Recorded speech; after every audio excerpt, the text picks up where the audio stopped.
brauchst nur mit deinen Wimpern zu zucken. Du musst jetzt mal deinen Bohrer zucken. Nee, Akkuschrauber ist das.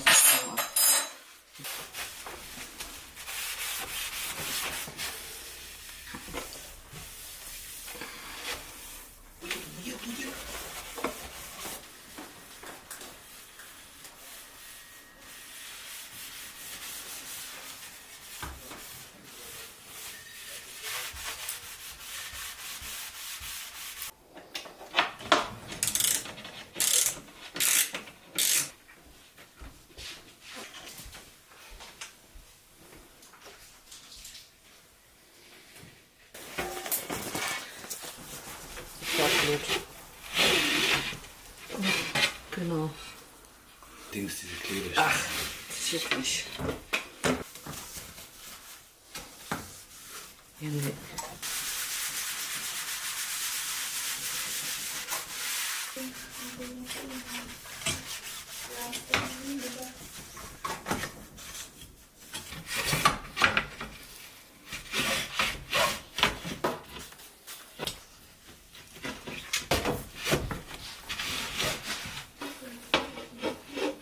Wow, ist das jetzt schon sauber. Mann. Ich muss ja einmal im Jahr sich diese Mühe hier machen mit diesen blöden Auseinanderbauen. Ja, ja, ist doch alles richtig. Super. Thank you. Jetzt noch von außen. Ein Retters. Jetzt darfst du gehen. Gucken wir mal, wie es mit Licht aussieht. Ja, jetzt haben wir endlich mal einen Durchblick hier. Wir haben ja diese ganzen Streifen, weil wenn ich den so sauber gemacht habe, ist halt hier Flüssigkeit reingelaufen vom Reinigen. Und dann ist es eben in diesen blöden Zwischenscheiben gelandet und war so dreckig. Und jetzt sind alle 3 Schichten sauber. Naja, mein Backofen ist ja schon 18 Jahre alt und dafür kriege ich den noch relativ gut sauber. Da hatte ich, glaube ich, auch einmal die Schicht ein bisschen zu doll geschrubbt oder so. Der Lack beschädigt, aber egal. Dafür, dass das Ding 18 Jahre alt ist, sieht es ganz gut aus. Hier habe ich auch sauber gemacht, das ist relativ schnell. Hier ist nicht so viel zum Reinigen. Und Zeit rennt, meine Lieben, rennt. Ramadan Tag 11, meine Lieben. Ihr habt schon gesehen, ich habe heute den Vormittag genutzt, endlich diesen Backofen sauber zu machen. Für so etwas muss ich mir halt nochmal extra Zeit nehmen, weil das hat schon 2 Stunden gedauert. Ich habe noch die Backbleche alle nochmal richtig geschrubbt. Sorry, falls es ein bisschen laut ist, der Roboter läuft da im Hintergrund. Ich habe einfach nur Scheuermilch, die von so Bref Scheuermilch benutzt. Ich finde, die hat sehr gut sauber gemacht. Ich wollte jetzt keinen so Backofenreiniger nehmen, was jetzt so stark riecht und so irgendwelche chemischen Düfte und so entsteht. Ne? Ich weiß nicht, ob das sollte man, glaube ich, in der Schwangerschaft so ein bisschen aufpassen. Aber es hat super geklappt. Einmal erstmal mit der Scheuermilch, dann nochmal mit Spüli, ne? Mit nochmal Spülmittel durch und dann nochmal alles sauber gewischt. Ich bin zufrieden. Wie gesagt, dann auch noch nebenbei hier Hausarbeit hier und da. Roboter läuft, den lasse ich gerade nochmal so richtig gründlich putzen. Und jetzt bin ich so, ich brauche das für mein Wohlbefinden. Ich habe es gerade nochmal so den Kids erklärt, so, weil die das, ne, die haben ja natürlich ein anderes so Verständnis für ihr Zuhause als ich halt. Aber ja, ich habe denen gerade gesagt, ich brauche das so für mein Wohlbefinden. Das ist so für mich so eine Erleichterung. Ach, siehst du, jetzt habe ich meine Kapseln vergessen. Ich vergesse so, meine Nahrungsergänzungsmittel einzunehmen. Ach Mensch, die nehme ich gleich nochmal ein. Ich muss jetzt erstmal meinen Blutzucker messen. Und dann nehme ich das noch ein. Ach Gott, mein Omega-3, mein Vitamin D. Das ist halt wirklich so, ne? Obwohl ich nicht faste, esse ich halt nicht so richtig. Man hier mal schnell eine Banane, hier mal schnell irgendwie ein Ei oder so. Und dann essen wir halt gemeinsam abends. Ist aber nicht so gut, weil ich eben so, ja, an meine Sachen nicht denke, die einzunehmen. Auf jeden Fall, was wollte ich sagen? Bin ich gerade so, mir geht es dann immer gut, wenn ich so durch die Wohnung laufe. Wie gesagt, gestern haben wir jetzt auch alle fleißig geputzt, die Fenster sind sauber, so ist es alles so ordentlich. Dann fühle ich mich viel wohler, weil so ist es für mich so, wenn ich morgens aufstehe und ich sehe überall so Chaos und Dreck, dann macht mich das so direkt so unruhig und dann werde ich so aggro und hysterisch und ja, das kriegt ihr eben nicht mit, ne? Aber das ist die Realität. So, und jetzt ist es schon 20 nach 3, deswegen fange ich langsam an. Hikmet hat mir schon heute Nacht Fleisch rausgelegt zum Auftauen. Keine Ahnung, was das für ein Fleisch, irgend so ein Rinderfleisch, irgendwas. Ich habe auch wirklich auch jetzt keine Lust, gerade irgendwie wieder irgendwas Kompliziertes zu machen. Deswegen kommt das Ganze wieder in Gusseisentopf mit Gemüse, weil ich habe noch einen ganzen großen Mangold und ich finde, das schmeckt richtig lecker. Das habe ich ja letztens schon gemacht. So mit dem Mangold und noch so ein paar andere Sachen können die Kids gleich alle das Gemüse schnippeln. Einfach in den Gusseisentopf rein. Würzen. Dazu habe ich ja auch ein separates Video, Rezeptvideo, könnt ihr gerne vorbeischauen. So ein One-Pot-Gericht. Süppchen machen wir. Salat. Ich habe ja noch von vorgestern, gestern waren wir draußen essen, von vorgestern habe ich noch ein bisschen von der Bowl noch Sachen übrig. Habe ich schön in eine Tupper gemacht, in den Kühlschrank. Ja, daraus zaubern wir dann noch schnell einen Salat. Suppe gucke ich noch. Achso, was die Kinder haben gesagt, Tomatensuppe. Wir lieben Tomatensuppe so mit Käse. Danach oben drauf. Ich habe keine frischen Tomaten da. Eigentlich mache ich Tomatensuppe meistens dann, wenn wir mal unsere Tomaten haben. Aber gut, dann nehmen wir halt eben heute Dosentomaten. Dann mache ich einmal so ein Garlic Bread. Ich weiß nicht genau, wie man das nennt. Das habe ich so öfters gesehen, wo du einfach schön Teig machst. Ich habe ja gestern Abend, falls ihr den Vlog von gestern geguckt habt, habe ich ja schon 2 Teige angesetzt. Einmal einen süßen Hefeteig, das wird dann Hefeschnecken. Und einmal ein Hefeteig wieder mit Kefir. Und die waren so, daraus hatte ich ja ein Fladenbrot gemacht. Und das war so saftig. Deswegen wollte ich die diesmal als so Bällchen machen. Also das heißt, ich mache jetzt den Teig in so Kugeln und die kommen jetzt auch hier in mein Gusseisen rein. Oder eine Auflaufform oder Backblech könnt ihr nehmen, was auch immer. Und die kommen so relativ nah beieinander, die Kugeln. Das darf alles so zusammenbacken, zusammenkleben. Und danach kommt dann so, wenn die frisch gebacken sind, so eine Knoblauchbutter mit Petersilie so oben drauf. Und dann kann man sich diese Brötchen sozusagen so abziehen. Denke ich, das ist sehr lecker, so zur Suppe. Oh, ja genau, vor allem zu der Tomatensuppe. Ja, perfekt. Passt ja richtig gut, finde ich. Tomatensuppe und dann dieses Knoblauchbread.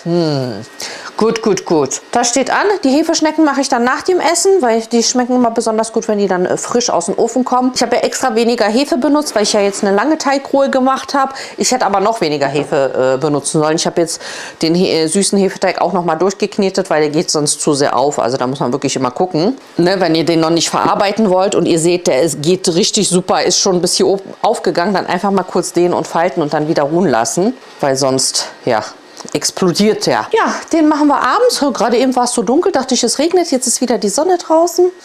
Ja, bei Hikmet geht es ja auch los. Ein bisschen so mit Gartenarbeit und so weiter. Hat auch viel zu tun. Von daher, wir starten langsam. So, ich messe mal gleich meinen Blutzuckerspiegel noch. Ich denke nicht, ich kriege wieder Ärger. Ne? Ich bin ja eh nächste Woche wieder in der Charité. Na okay, hier 3 Minuten. Da kann ich jetzt schon mal messen. Auf jeden Fall, morgen früh kommt meine Hebamme. Da bin ich gespannt, da kann ich ihr wieder so ein paar meiner Wehwehchen berichten. Mal gucken, was sie sagt. Nur gestern hatte ich wieder meine Kompressionsstrümpfe nicht an, weil ich dann dachte, so, wir machen ja eh nicht viel, aber dann doch durch dieses ganze Hin- und Her-Flitzerei und unterwegs sein, dann macht das doch einen Unterschied. Und jetzt habe ich auch relativ dicke Bähnchen. Heute Morgen nüchtern war der wieder 98 und jetzt nach dem Essen ist er 95. Also wirklich, ey. Ja, aber das heißt wirklich, das merkt man, das ist jetzt keine Schwangerschaftsdiabetes. Das ist einfach morgens. Wahrscheinlich, weil ich morgens schon gestresst aufwache und keine Ahnung. Aber was ich noch machen müsste, wäre meinen Kühlschrank noch mal einmal komplett leeren und den noch mal so gründlich sauber machen. Das sind ja so Sachen, das macht man ja nicht täglich, ne? Das macht man so ab und zu mal. Keine Ahnung, wie oft ihr das macht. Ich sag mal so einmal im Jahr, ne, sowas alles. Und das will ich doch jetzt schon, sage ich mal, nach Ramadan und bevor die Kleine kommt. Wir haben ja nicht mehr viel Zeit, ne? Jetzt in der 31. Schwangerschaftswoche. Ja, also viel Zeit ist da nicht mehr. Ich muss ja dann nach Ramadan halt auch noch mal loslegen und eben solche Sachen will ich machen, weil du weißt danach nicht, wie viel Zeit du hast, wie die Kleine ist, ob die total unruhig ist oder ob die ganz chillig ist. Und ich habe total viel Zeit, solche Sachen zu erledigen. Deswegen ist mir das lieber, solche Frühjahrsputz und jetzt nochmal immer so eine Sachen, die so ein bisschen zeitintensiver sind, zu erledigen, damit wir später einfach keinen Stress haben. Ich habe hier noch 1, 2 Sachen noch so an Klamotten bestellt und dann gucke ich mal. Wir brauchen ja auf jeden Fall eine Babyschale, um vom Krankenhaus nach Hause zu kommen. Ein neues Auto eigentlich auch, weil mit Smart wird es ein bisschen schwierig. Von daher, ja, steht noch viel an, aber ich nehme euch ja mit. Jetzt machen wir erstmal die Kügelchen und langsam starten wir mit dem Abendessen zum Fastenbrechen.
So, oder? Ja, das ist gut für dich. Ja, gleich Konto, ne?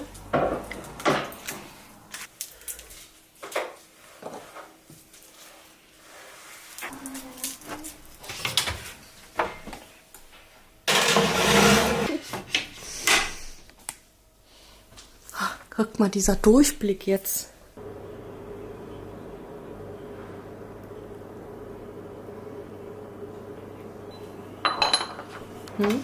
Oder daneben, wenn da Platz ist. Ich glaube, daneben passt nicht mehr.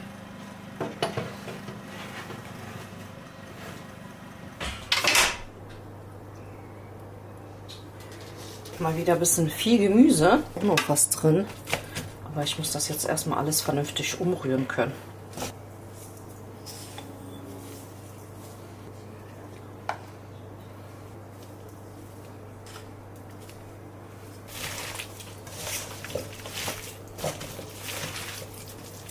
Ich habe hier jetzt Süßkartoffeln, grüne und rote Paprika, Zwiebeln, ein paar Prinzessinböhnchen, Mangold und ein paar Karotten.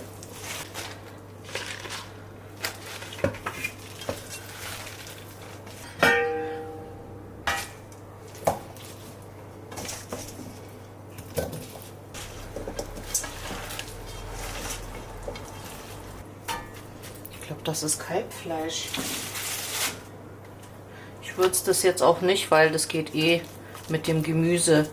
Die ganze Geschmack geht durch alle Schichten durch.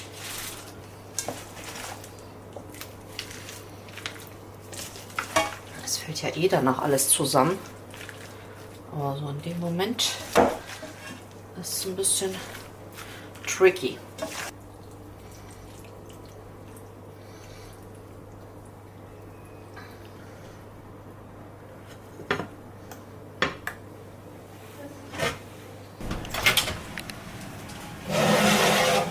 Ja, das ist jetzt die richtige Farbe. Die wollten wir haben, ne? Ja, das sieht jetzt auch gut Yes. das rein.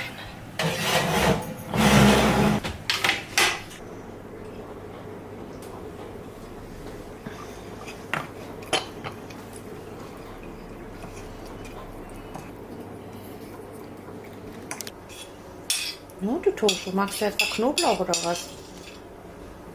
Nee. Nee. Ja, heute ist voll gechillt, ha. Erste Mal. Nach 11 Tagen, wir haben noch 2 Stunden, ist fast alles fertig, noch Suppe, Salat, ist auch schon da alles fertig. Sieht ja richtig lecker aus da. Ah, guck mal, dann so Knoblauchbrötchen mit Tomaten, das ist dazu Tomatensuppe. Bandrajan, Knoblauch. Ne güzel kokuyor, ne güzel kokuyor. Allah razı olsun. So richtig fett pinseln.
Ich wollte, das ist für Baba mehr.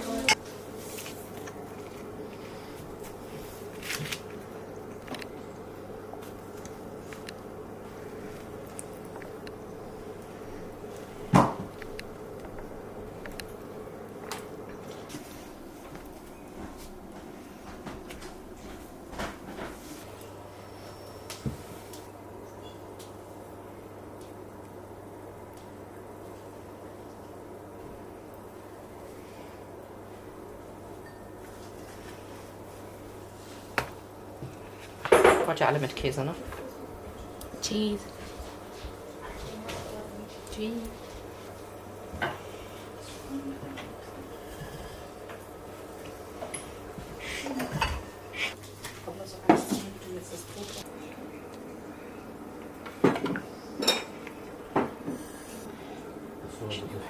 Ich will ganz viel Käse.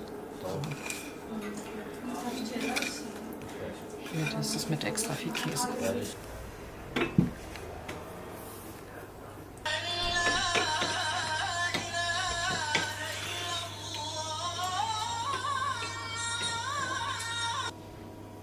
Allahu Ekber.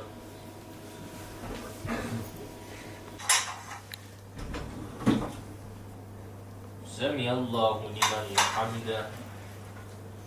Allahu Ekber. Allahu Ekber. Allahu Ekber.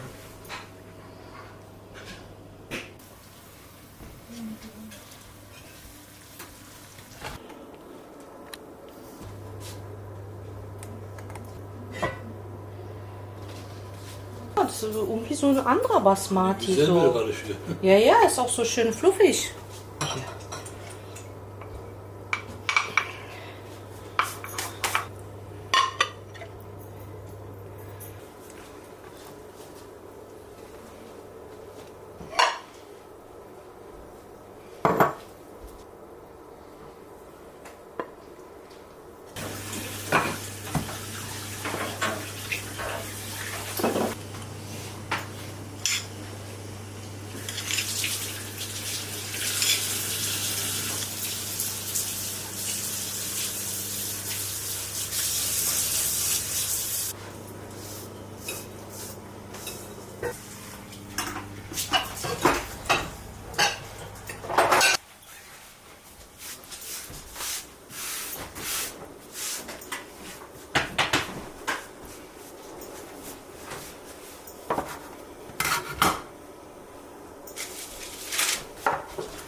Die sehen doch gut aus.